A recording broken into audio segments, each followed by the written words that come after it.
Bom, boa tarde a todos. Como já dito, meu nome é Ana Isabelle, eu sou bolsista, CNPq da graduação, do curso de Radiologia, e meu plano de atividades tem como título Desenvolvimento de um banco de dados com imagens CT, imagens tomográficas, para a construção de um fantoma do homem de referência nordestino. Precisamos dar uma breve introdução a respeito do que é um fantoma, né? A palavra fantoma é um estrangeirismo da palavra inglesa, phantos, que traduzindo ao pé da letra seria fantasma. E são representações físicas ou virtuais que se assemelham às estruturas biológicas estudadas, corporais, que servem tanto para simular o comportamento da radiação ao interagir com a matéria, como para avaliar e aprimorar a dosimetria, assim como a radioproteção. A gente sabe, né, que a radiação ela traz consigo algum detrimento, assim como é utilizado para realizar testes de calibração de equipamentos. Eles podem ser produzidos em diferentes formas materiais e, quando são virtuais, podem ser matemáticos, de voxels, híbridos e de malha poligonal. Também precisamos introduzir o que seria um banco de dados, ou um BD. Um banco de dados é um local de armazenamento de dados em um sistema. Então, todo sistema ele precisa armazenar suas informações, sejam elas o nome, o telefone, o e-mail. Então, o banco de dados se torna uma coleção de dados que são logicamente relacionados e com algum significado. Então, essa coleção é projetada, construída, populada e direcionada a um grupo-alvo específico do mundo real, que vai comportar aplicações pré-concebidas na sua fase de desenvolvimento. Acaba que o banco de dados é um servidor físico. Embora essas definições elas possam parecer um pouco complexas, a gente vivencia banco de dados no dia a dia, mesmo que de forma rústica. Então, quando a gente vai numa pequena mercearia, o comerciante ali ele anota no caderno o produto que é levado, a quantidade e o preço. Assim, ele tem, de certa forma, algum controle. Um outro exemplo, por exemplo, nesse caso, seria um cartório, em que a gente tem vários livros que são enumerados, tem letras e números, né? Mas também as páginas que são numeradas para que seja de fácil acesso às informações ali contidas. Também o banco de dados pode ser utilizado de uma forma mais institucionalizada. Então, por exemplo, nós que somos participantes da comunidade do IFPE, nós temos acesso ao que é acadêmico. Dentre as várias tecnologias que o que é acadêmico tem, uma delas é o banco de dados. Então, quando a gente entra no que é acadêmico, a gente precisa colocar o nosso login e a nossa senha. Dessa forma, aquele sistema ele vai pegar essas duas informações que foram inseridas e vai comparar com o banco de dados dele e assim permitir ou não meu acesso. Existem vários tipos de banco de dados. O principal é o banco de dados relacional, em que o foco é no relacionamento e conexão de dados. Então, no banco de dados, tudo é organizado em forma de tabelas e há comunicação e compartilhamento de atributos, ou seja, o banco de dados ele se estrutura em entidades que possuem atributos, ou seja, características. E para desenvolver um banco de dados, nós precisamos de uma linguagem, que é a forma com a qual esses dados eles vão ser apresentados, e um sistema gerenciador de banco de dados, que a sigla é SGBD. Então, o gerenciador de banco de dados, como por exemplo o PostgreSQL, o MySQL, o Oracle ou o SQL Server, ele é um conjunto de aplicações para gerenciar essa base de dados, em que permite que a gente visualize, ordene, altere, atualize e proteja toda a informação que eu estou colocando ali, garantindo segurança, confiabilidade, autonomia e rapidez. Desenvolver o banco de dados passa por várias etapas. Então, começa com a regra de negócio, em que eu vou restringir aquilo que eu quero ver, aquilo que eu quero trabalhar, a percepção e o uso dos dados, passando em seguida para a modelagem conceitual, que eu saio de uma regra de negócio e passo para um nível de abstração, que não leva em conta o tipo do banco de dados. E aqui eu vou definir a minha entidade e os meus atributos, ou seja, as características que essas entidades vão ter. E aí eu faço tudo de acordo com diagramas. Após a modelagem conceitual, tem a modelagem lógica e a modelagem física, que muitas vezes podem ser feitas de forma concomitante. Na modelagem lógica, nós temos a descrição dos dados, enquanto que na modelagem física, nós temos a forma como eles vão ser armazenados.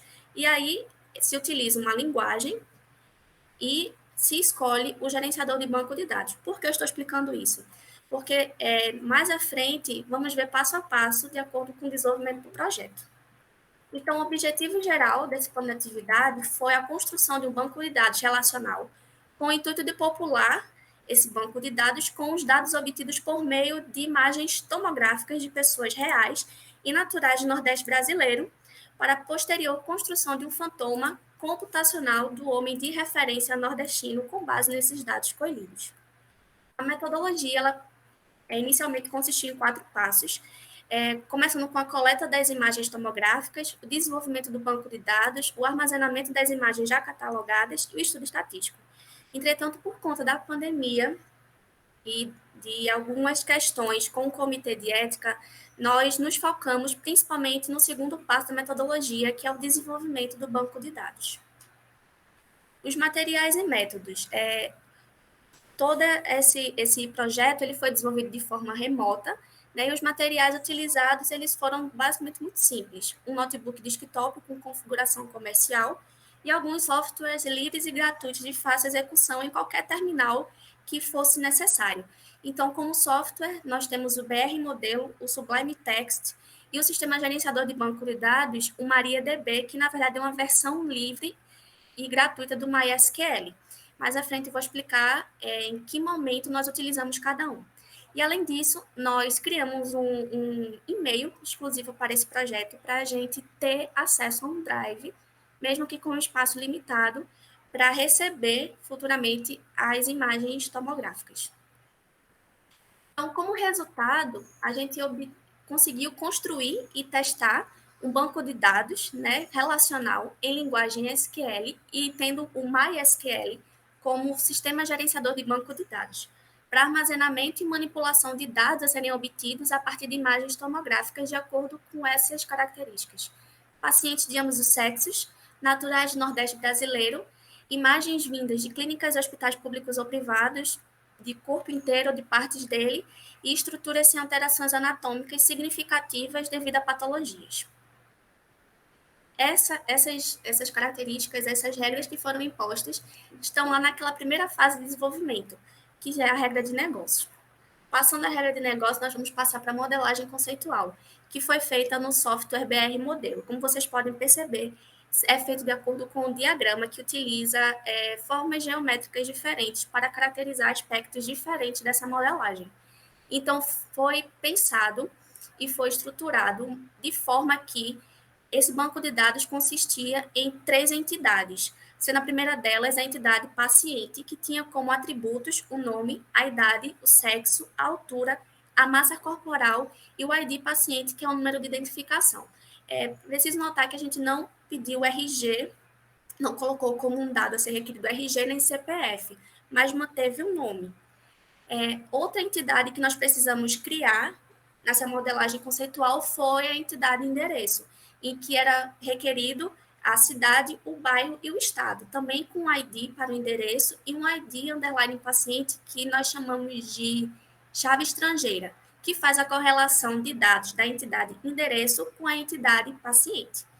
Também precisamos criar uma terceira entidade, chamada dados tomográficos, que tem como atributos a dimensão, a matriz, a dimensão da matriz, a janela de estudo, a espessura dos cortes tomográficos, o incremento que é a distância entre um corte e outro, o total de imagens e a parte do corpo, assim como um ID de dados e um ID underline paciente, novamente sendo uma chave estrangeira ou foreign key, que vai unir as informações da entidade dados tomográficos com a entidade paciente. Note também que tem alguns números e letras entre parênteses. Isso aqui nada mais é do que os relacionamentos que nós precisamos estabelecer entre as entidades. Depois da modelagem conceitual, nós utilizamos o software Sublime Text para fazer a modelagem física e, de certa forma, a modelagem lógica da mesma forma. Notem que há várias cores distintas para caracterizar o nome das entidades, assim como o tipo de dados a ser estudados, se eles são nulos ou se não são nulos, mas também a quantidade de caracteres que nós dispomos para cada tipo de dados. Então, vocês podem perceber que na primeira imagem nós temos o paciente, a entidade endereço, e nas imagens abaixo nós temos com relação à programação para a entidade de dados tomográficos. Aqui nós temos uma imagem do console do MySQL. Por que nós utilizamos um software do Sublime Text? Porque no console do MySQL não é permitido que se faça correções. Então, se você digita É, diretamente no console e coloca... Anne, Oi? é mais um minuto, tá? Para você Certo. encerrar. Então, se coloca o código e por acaso há alguma incoerência, se tem algum erro, você não consegue corrigir. Então, nós precisamos de um software que a gente possa escrever o código e depois corrigir e copiar e colar no console. E aí nós temos alguns testes. Nós colocamos 5 pacientes genéricos com informações distintas, né? E nós pedimos ao MySQL que nos mostrasse, descrevesse tudo que nos foi colocado na tabela paciente, a entidade paciente. Então, ele me deu uma tabela com todas as informações. Em seguida, nós fizemos um outro teste em que a gente pedia todas as informações dos pacientes genéricos que nós utilizamos que fossem naturais de Olinda. E aí, como resultado, nós tivemos 2 pacientes, um do sexo feminino e um do sexo masculino. E aí foi questionado e pensamos com relação a como é que a gente poderia juntar funcionalidades do drive do e-mail que nós criamos com o banco de dados. Afinal, o banco de dados relacional, que é o que nós criamos, ele não suporta imagens. E seria muito interessante que a gente tivesse acesso a essas imagens tomográficas. Então, nós pensamos em 3 opções. Uma, armazenar as imagens na nuvem, por isso criamos um e-mail para ter acesso ao drive, mesmo que limitado, e ter acesso às imagens através de uma API REST, que nada mais é do que uma interface.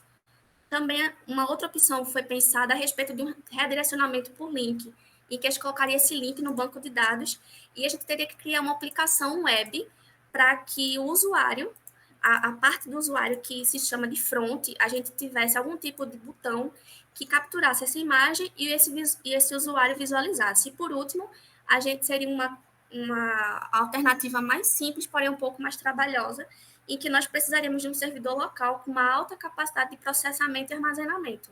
E a gente precisaria, de fato, ter acesso único e exclusivamente a essas imagens através desse servidor. Nós agradecemos a todos que estão aqui, ao IFPE, ao grupo de dosimetria numérica e aos professores que estão aqui nos avaliando. Obrigada.